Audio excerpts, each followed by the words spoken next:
A Christmas Carol. By Charles Dickens. Illustrated by George Alfred Williams. A Christmas Carol. In Prose. Being a Ghost Story of Christmas. Stave 1. Marley's Ghost. Marley was dead, to begin with. There is no doubt whatever about that. The register of his burial was signed by the clergyman, the clerk, the undertaker, and the chief mourner. Scrooge signed it. And Scrooge's name was good upon change for anything he chose to put his hand to. Old Marley was as dead as a doornail. Mind, I don't mean to say that I know, of my own knowledge, what there is particularly dead about a doornail. I might have been inclined, myself, to regard a coffin nail as the deadest piece of ironmongery in the trade.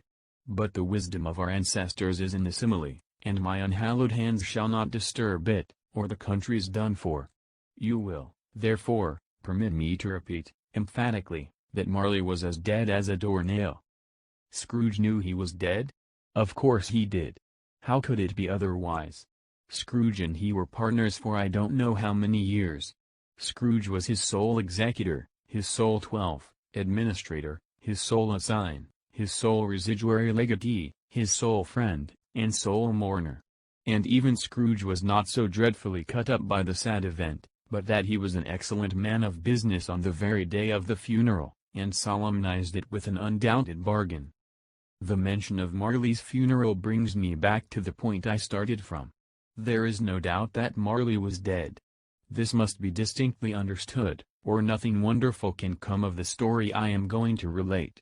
If we were not perfectly convinced that Hamlet's father died before the play began, there would be nothing more remarkable in his taking a stroll at night, in an easterly wind, upon his own ramparts, than there would be in any other middle-aged gentleman rashly turning out after dark in a breezy spot, say St. Paul's churchyard, for instance, literally to astonish his son's weak mind. Scrooge never painted out old Marley's name. There it stood, years afterwards, above the warehouse door, Scrooge and Marley. The firm was known as Scrooge and Marley.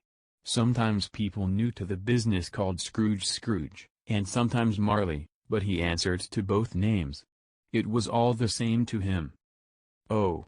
But he was a tight-fisted hand at the grindstone, Scrooge. A squeezing, wrenching, grasping, scraping, clutching, covetous, old sinner. Hard and sharp as flint, from which no steel had ever struck out, generous fire, secret, and self-contained, and solitary as an oyster. The cold within him froze his old features, nipped his pointed nose, shriveled his cheek, stiffened his gait, made his eyes red, his thin lips blue, and spoke out shrewdly in his grating voice. A frosty rime was on his head, and on his eyebrows, and his wiry chin. He carried his own low temperature always about with him, he iced his office in the dog days, and didn't thaw it 1 degree at Christmas. External heat and cold had little influence on Scrooge. No warmth could warm, no wintry weather chill him. No wind that blew was bitterer than he, no falling snow was more intent upon its purpose, no pelting rain less open to entreaty. Foul weather didn't know where to have him. The heaviest rain, and snow, and hail, and sleet could boast of the advantage over him in only one respect. They often came down handsomely and Scrooge never did. Nobody ever stopped him in the street to say, with gladsome looks, "My dear Scrooge, how are you? When will you come to see me?" No beggars implored him to bestow a trifle, no children asked him what it was o'clock, no man or woman ever once in all his life inquired the way to such and such a place, of Scrooge. Even the blind men's dogs appeared to know him, and, when they saw him coming on, would tug their owners into doorways and up courts, and then would wag their tails as though they said, "No eye at all is better than an evil eye, dark master." But what did Scrooge care? It was the very thing he liked. To edge his way along the crowded paths of life, warning all human sympathy to keep its distance, was what the knowing ones call nuts to Scrooge. Once upon a time, of all the good days in the year, on Christmas Eve, old Scrooge sat busy in his counting-house. It was cold, bleak, biting weather, foggy withal, and he could hear the people in the court outside go wheezing up and down, beating their hands upon their breasts, and stamping their feet upon the pavement stones to warm them. The city clocks had only just gone 3, but it was quite dark already. It had not been light all day, and candles were flaring in the windows of the neighboring offices, like ruddy smears upon the palpable brown air. The fog came pouring in at every chink and keyhole, and was so dense without, that, although the court was of the narrowest, the houses opposite were mere phantoms.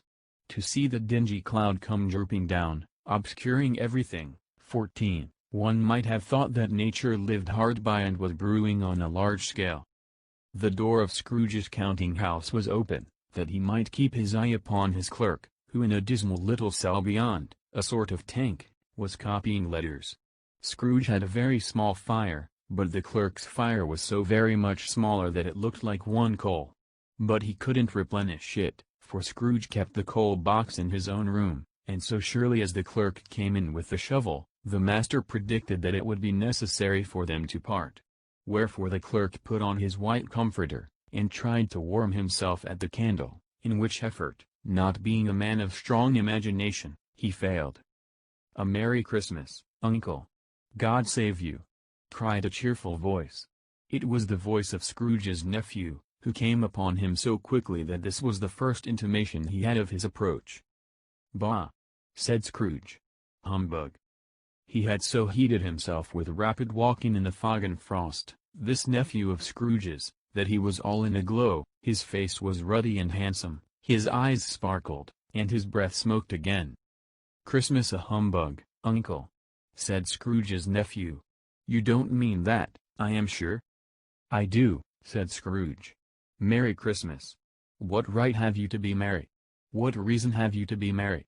You're poor enough." "Come, then," returned the nephew gaily. "What right have you to be dismal? What reason have you to be morose? You're rich enough." Scrooge, having no better answer ready on the spur of the moment, said, "Bah!" again, and followed it up with humbug. "Don't be cross, Uncle," said the nephew.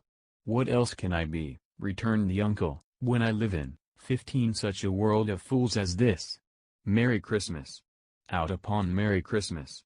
What's Christmas time to you but a time for paying bills without money, a time for finding yourself a year older, and not an hour richer, a time for balancing your books, and having every item in them through a round dozen of months presented dead against you?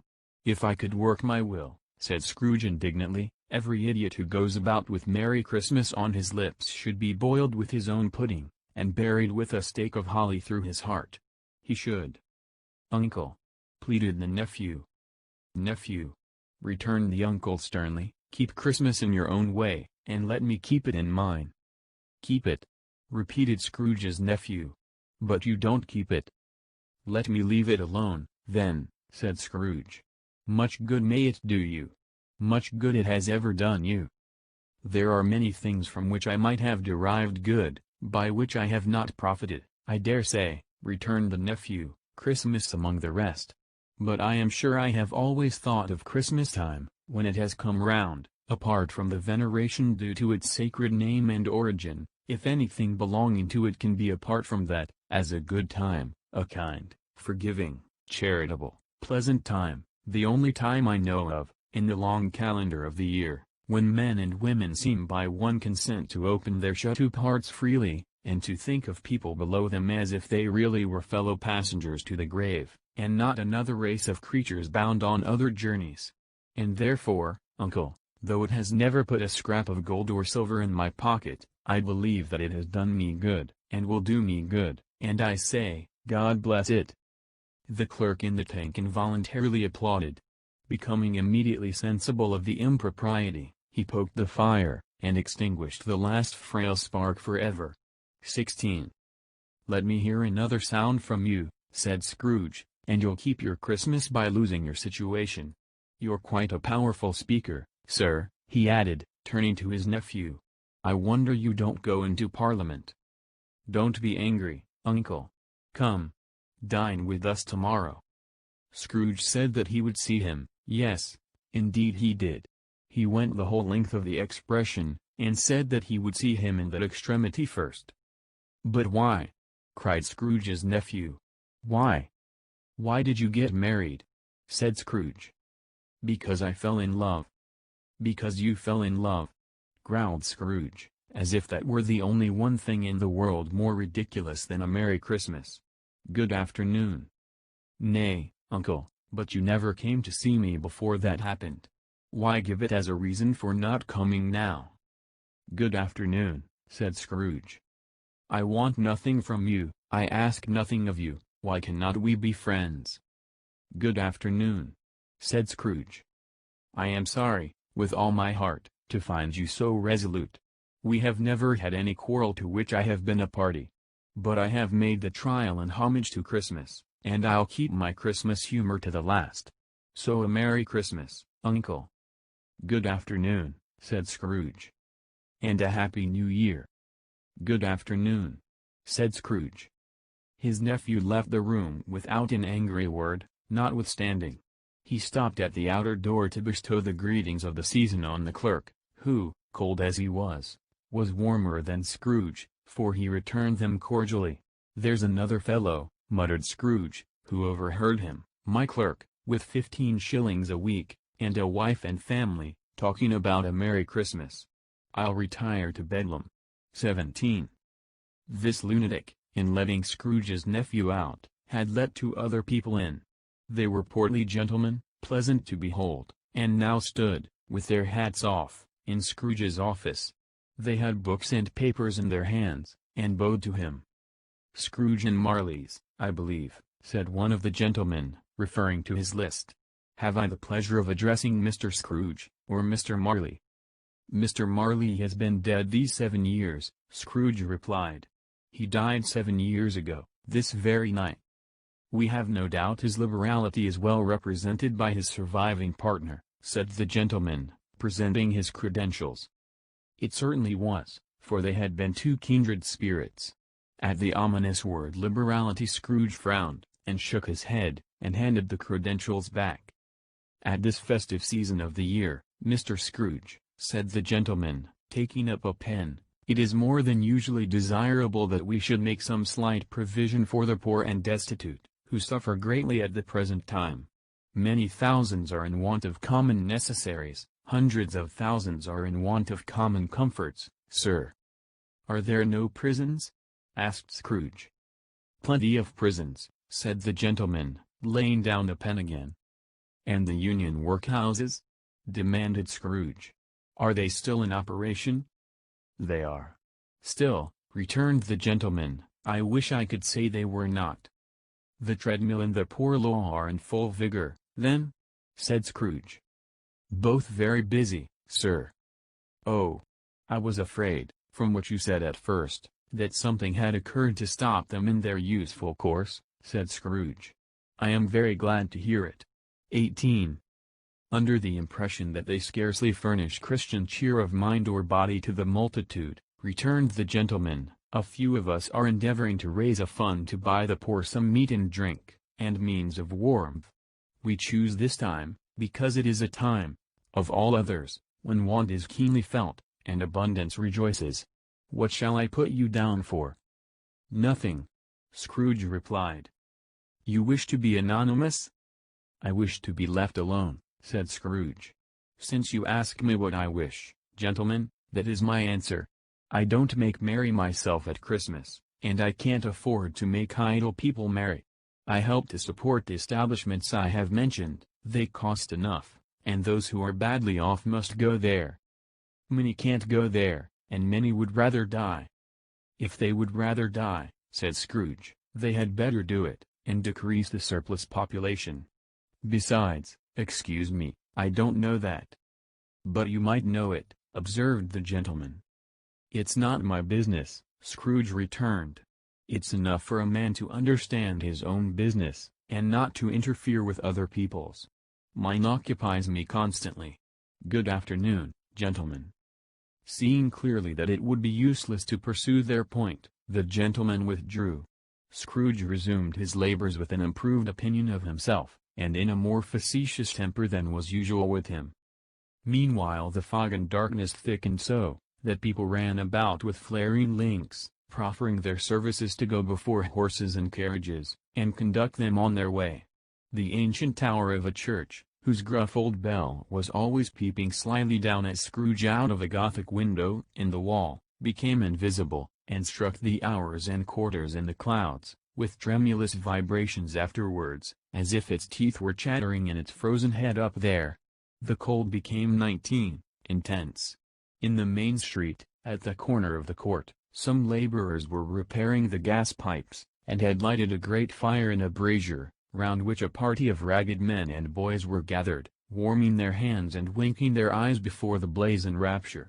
The water plug being left in solitude, its overflowing suddenly congealed, and turned to misanthropic ice. The brightness of the shops, where holly sprigs and berries crackled in the lamp heat of the windows, made pale faces ruddy as they passed. Poulterers' and grocers' trades became a splendid joke, a glorious pageant, with which it was next to impossible to believe that such dull principles as bargain and sale had anything to do. The Lord Mayor, in the stronghold of the mighty mansion house, gave orders to his 50 cooks and butlers to keep Christmas as a Lord Mayor's household should, and even the little tailor, whom he had fined 5 shillings on the previous Monday for being drunk and bloodthirsty in the streets, stirred up tomorrow's pudding in his garret, while his lean wife and a baby sallied out to buy the beef. Foggier yet, and colder. Piercing, searching, biting cold. If the good Saint Dunstan had but nipped the evil spirit's nose with a touch of such weather as that, instead of using his familiar weapons, then indeed he would have roared to lusty purpose.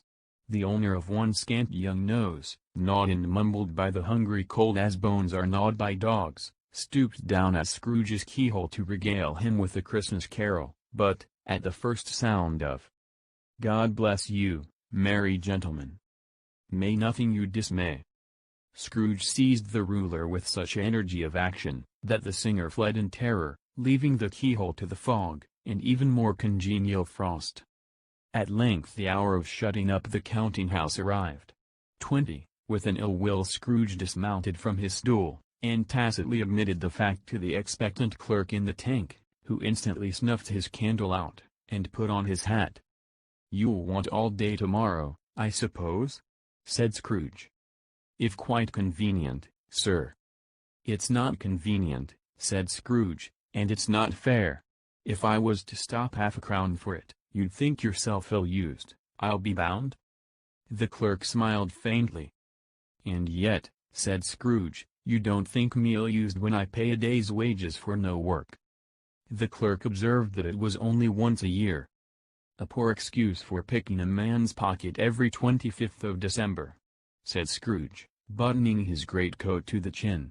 "But I suppose you must have the whole day. Be here all of the earlier next morning." The clerk promised that he would, and Scrooge walked out with a growl.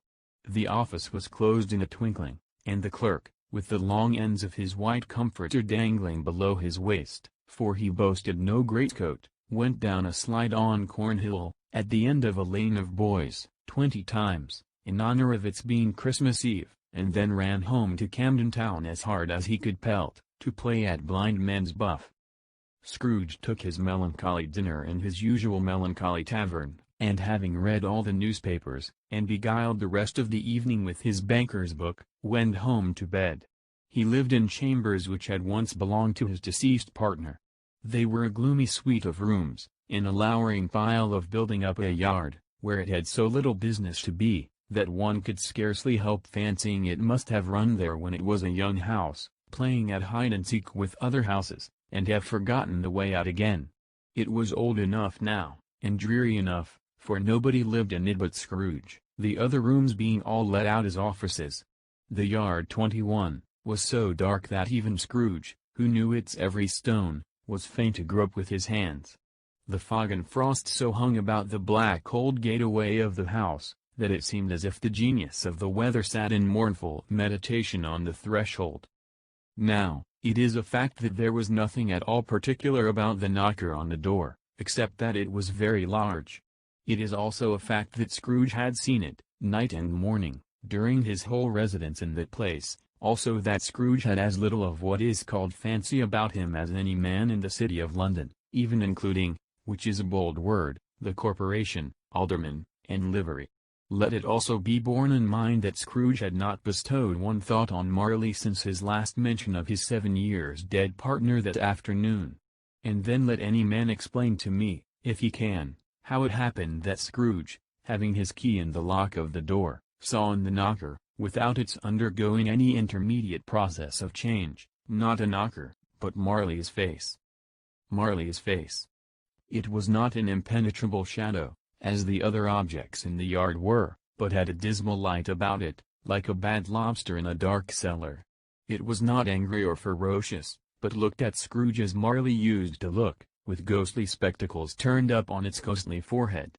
The hair was curiously stirred, as if by breath of hot air, and, though the eyes were wide open, they were perfectly motionless. That, and its livid color, made it horrible, but its horror seemed to be in spite of the face, and beyond its control, rather than a part of its own expression. As Scrooge looked fixedly at this phenomenon, it was a knocker again. To say that he was not startled, or that his blood was not conscious of a terrible sensation to which it had been a stranger from infancy, would be untrue. But he put his hand upon the 22 key he had relinquished, turned it sturdily, walked in, and lighted his candle. He did pause, with a moment's irresolution, before he shut the door, and he did look cautiously behind it first, as if he half expected to be terrified with the sight of Marley's pigtail sticking out into the hall.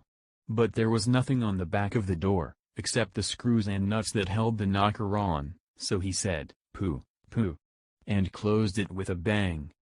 The sound resounded through the house like thunder.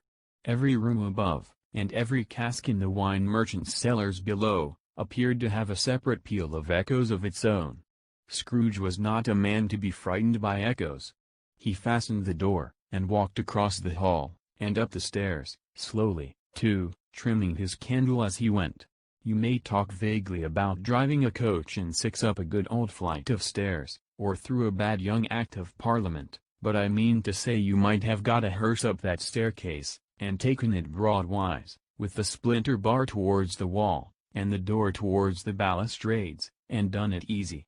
There was plenty of width for that, and room to spare, which is perhaps the reason why Scrooge thought he saw a locomotive hearse going on before him in the gloom. Half a dozen gas lamps out of the street wouldn't have lighted the entry too well, so you may suppose that it was pretty dark with Scrooge's dip. Up Scrooge went, not caring a button for that.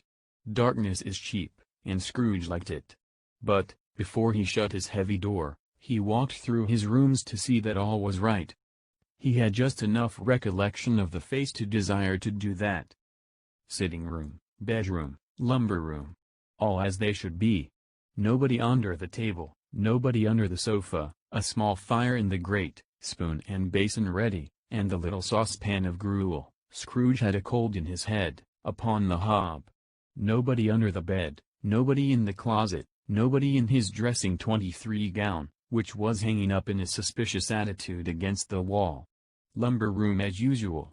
Old fire guard, old shoes, 2 fish baskets, washing stand on 3 legs, and a poker. Quite satisfied, he closed his door, and locked himself in, double-locked himself in, which was not his custom. Thus secured against surprise, he took off his cravat, put on his dressing gown and slippers, and his nightcap, and sat down before the fire to take his gruel. It was a very low fire indeed, nothing on such a bitter night. He was obliged to sit close to it, and brood over it, before he could extract the least sensation of warmth from such a handful of fuel. The fireplace was an old one, built by some Dutch merchant long ago, and paved all round with quaint Dutch tiles, designed to illustrate the scriptures. There were Cains and Abels, Pharaoh's daughters, queens of Sheba, angelic messengers descending through the air on clouds like feather beds, Abrahams, Belshazzars, apostles putting off to sea in butter boats, hundreds of figures to attract his thoughts, and yet that face of Marley, 7 years dead, came like the ancient prophet's rod, and swallowed up the whole. If each smooth tile had been a blank at first, with power to shape some picture on its surface from the disjointed fragments of his thoughts, there would have been a copy of old Marley's head on every one. "Humbug!" said Scrooge, and walked across the room. After several turns he sat down again. As he threw his head back in the chair, his glance happened to rest upon a bell, a disused bell, that hung in the room, and communicated, for some purpose now forgotten, with a chamber in the highest story of the building. It was with great astonishment, and with a strange, inexplicable dread, that, as he looked, he saw this bell begin to swing. It swung so softly in the outset that it scarcely made a sound, but soon it rang out loudly, and so did every bell in the house. 24. This might have lasted half a minute, or a minute, but it seemed an hour. The bells ceased, as they had begun, together. They were succeeded by a clanking noise, deep down below, as if some person were dragging a heavy chain over the casks in the wine merchant's cellar. Scrooge then remembered to have heard that ghosts in haunted houses were described as dragging chains. The cellar door flew open with a booming sound, and then he heard the noise much louder on the floors below, then coming up the stairs, then coming straight towards his door. "It's humbug still," said Scrooge. "I won't believe it."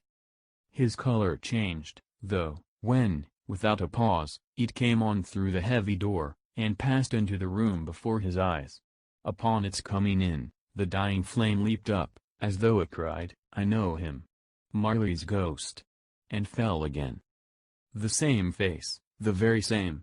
Marley in his pigtail, usual waistcoat, tights, and boots, the tassels on the latter bristling, like his pigtail, and his coat skirts, and the hair upon his head.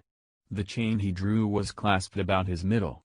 It was long, and wound about him like a tail, and it was made, for Scrooge observed it closely, of cash boxes, keys, padlocks, ledgers, deeds, and heavy purses wrought in steel. His body was transparent, so that Scrooge, observing him, and looking through his waistcoat, could see the 2 buttons on his coat behind. Scrooge had often heard it said that Marley had no bowels, but he had never believed it until now. No, nor did he believe it even now.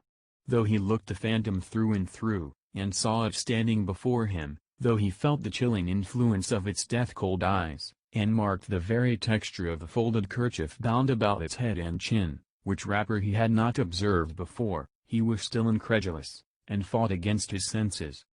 "How now?" said Scrooge, caustic and cold as ever. "What do you want with me?"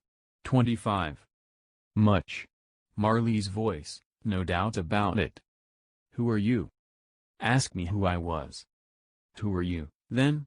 said Scrooge, raising his voice. "You're particular, for a shade." He was going to say to a shade, but substituted this, as more appropriate. "In life I was your partner, Jacob Marley." Can you sit down?" asked Scrooge, looking doubtfully at him. "I can." "Do it, then." Scrooge asked the question, because he didn't know whether a ghost so transparent might find himself in a condition to take a chair, and felt that, in the event of its being impossible, it might involve the necessity of an embarrassing explanation. But the ghost sat down on the opposite side of the fireplace, as if he were quite used to it. "You don't believe in me," observed the ghost. "I don't," said Scrooge. "What evidence would you have of my reality beyond that of your own senses?" "I don't know," said Scrooge. "Why do you doubt your senses?" "Because," said Scrooge, "a little thing affects them. A slight disorder of the stomach makes them cheats. You may be an undigested bit of beef, a blot of mustard, a crumb of cheese, a fragment of an underdone potato. There's more of gravy than of grave about you, whatever you are."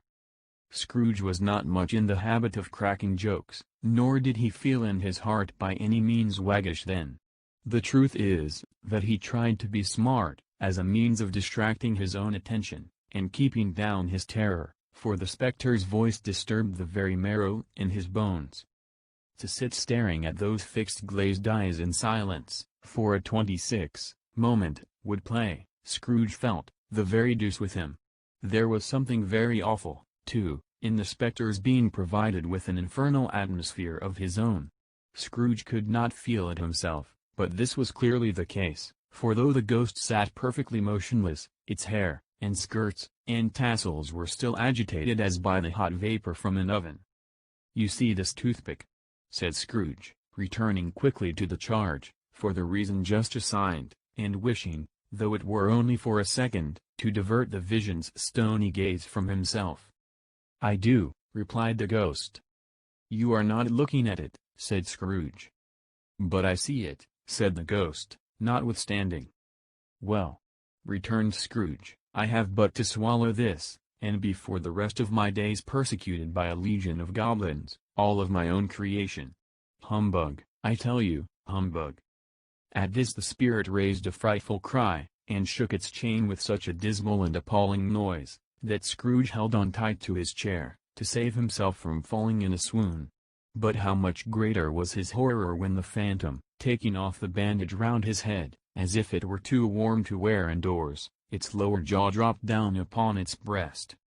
Scrooge fell upon his knees, and clasped his hands before his face. "Mercy!" he said. "Dreadful apparition, why do you trouble me?" "Men of the worldly mind," replied the ghost, "do you believe in me or not?" "I do," said Scrooge. "I must. But why do spirits walk the earth, and why do they come to me?" "It is required of every man," the ghost returned, "that the spirit within him should walk abroad among his fellow men, and travel far and wide, and, if that spirit goes not forth in life, it is condemned to do so after death.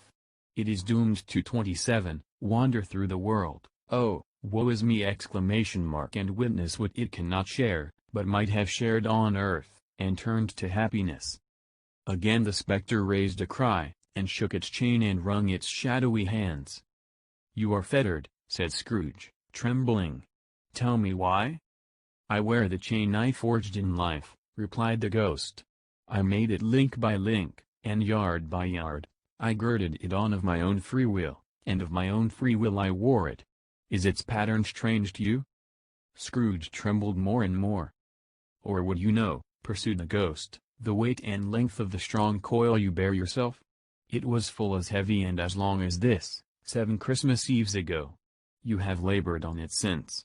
It is a ponderous chain." Scrooge glanced about him on the floor, in the expectation of finding himself surrounded by some 50 or 60 fathoms of iron cable, but he could see nothing. "Jacob," he said imploringly. "Old Jacob Marley, tell me more. Speak comfort to me, Jacob." "I have none to give," the ghost replied. "It comes from other regions, Ebenezer Scrooge, and is conveyed by other ministers, to other kinds of men. Nor can I tell you what I would. A very little more is all permitted to me. I cannot rest, I cannot stay, I cannot linger anywhere. My spirit never walked beyond our counting-house, mark me. In life my spirit never roved beyond the narrow limits of our money-changing hole, and weary journeys lie before me." It was a habit with Scrooge, whenever he became thoughtful, to put his hands in his breeches pockets. Pondering on what the ghost had said, he did so now, but without lifting up his eyes, or getting off his knees. "You must have been very slow about it, Jacob," Scrooge 28, observed in a business-like manner, though with humility and deference. "Slow?" the ghost repeated. 7 years dead," mused Scrooge. "And traveling all the time?" "The whole time," said the ghost. "No rest, no peace. Incessant torture of remorse." "You travel fast?" said Scrooge. "On the wings of the wind," replied the ghost. "You might have got over a great quantity of ground in 7 years," said Scrooge. The ghost, on hearing this, set up another cry, and clanked his chain so hideously in the dead silence of the night, that the ward would have been justified in indicting it for a nuisance. "Oh! Captive, bound, and double-ironed," cried the phantom, "not to know that ages of incessant labor, by immortal creatures, for this earth must pass into eternity before the good of which it is susceptible is all developed. Not to know that any Christian spirit working kindly in its little sphere, whatever it may be, will find its mortal life too short for its vast means of usefulness. Not to know that no space of regret can make amends for one life's opportunities misused. Yet such was I. Oh, such was I." "But you were always a good man of business, Jacob," faltered Scrooge, who now began to apply this to himself. "Business!" cried the ghost, wringing its hands again. Mankind was my business. The common welfare was my business. Charity, mercy, forbearance, and benevolence were, all, my business. The dealings of my trade were but a drop of water in the comprehensive ocean of my business. It held up its chain at arm's length, as if that were the cause of all its unavailing grief, and flung it heavily upon the ground again. At this time of the rolling year, the spectre said, I suffer 29, most. Why did I walk through crowds of fellow beings with my eyes turned down, and never raise them to the blessed star which led the wise men to a poor abode? Were there no poor homes to which its light would have conducted me? Scrooge was very much dismayed to hear the spectre going on at this rate, and began to quake exceedingly. Hear me! Cried the ghost. My time is nearly gone. I will, said Scrooge. But don't be hard upon me. Don't be flowery, Jacob. Pray. How it is that I appear before you in a shape that you can see, I may not tell. I have sat invisible beside you many and many a day. It was not an agreeable idea.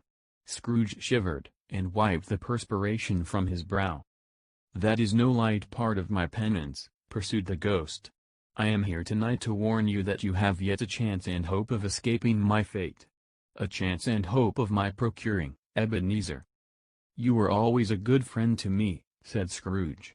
Thankee. You will be haunted, resumed the ghost, by 3 spirits. Scrooge's countenance fell almost as low as the ghost's had done. Is that the chance and hope you mentioned, Jacob? He demanded in a faltering voice. It is. I think I'd rather not, said Scrooge. Without their visits, said the ghost, you cannot hope to shun the path I tread. Expect the first tomorrow when the bell tolls 1. Couldn't I take 'em all at once, and have it over, Jacob? Hinted Scrooge. Expect the second on the next night at the same hour. 30, the third, upon the next night when the last stroke of 12 has ceased to vibrate. Look to see me no more, and look that, for your own sake, you remember what has passed between us. When it had said these words, the spectre took its wrapper from the table, and bound it round its head as before. Scrooge knew this by the smart sound its teeth made when the jaws were brought together by the bandage. He ventured to raise his eyes again, and found his supernatural visitor confronting him in an erect attitude, with its chain wound over and about its arm. The apparition walked backward from him, and, at every step it took, the window raised itself a little, so that, when the spectre reached it, it was wide open. It beckoned Scrooge to approach, which he did. When they were within 2 paces of each other, Marley's ghost held up its hand, warning him to come no nearer. Scrooge stopped. Not so much in obedience as in surprise and fear, for, on the raising of the hand, he became sensible of confused noises in the air, incoherent sounds of lamentation and regret, wailings inexpressibly sorrowful and self-accusatory. The spectre, after listening for a moment, joined in the mournful dirge, and floated out upon the bleak, dark night. Scrooge followed to the window, desperate in his curiosity. He looked out. The air was filled with phantoms, wandering hither and thither in restless haste, and moaning as they went. Every one of them wore chains like Marley's ghost. Some few, they might be guilty governments, were linked together, none were free. Many had been personally known to Scrooge in their lives. He had been quite familiar with one old ghost in a white waistcoat, with a monstrous iron safe attached to its ankle, who cried piteously at being unable to assist a wretched woman with an infant, whom it saw below upon a doorstep. The misery with them all was, clearly, that they sought to interfere, for good, in human matters, and had lost the power forever. 31. Whether these creatures faded into mist, or mist enshrouded them, he could not tell. But they and their spirit voices faded together, and the night became as it had been when he walked home. Scrooge closed the window, and examined the door by which the ghost had entered. It was double-locked, as he had locked it with his own hands, and the bolts were undisturbed. He tried to say humbug, but stopped at the first syllable. And being, from the emotion he had undergone, or the fatigues of the day, or his glimpse of the invisible world, or the dull conversation of the ghost, or the lateness of the hour, much in need of repose, went straight to bed without undressing, and fell asleep upon the instant. 32.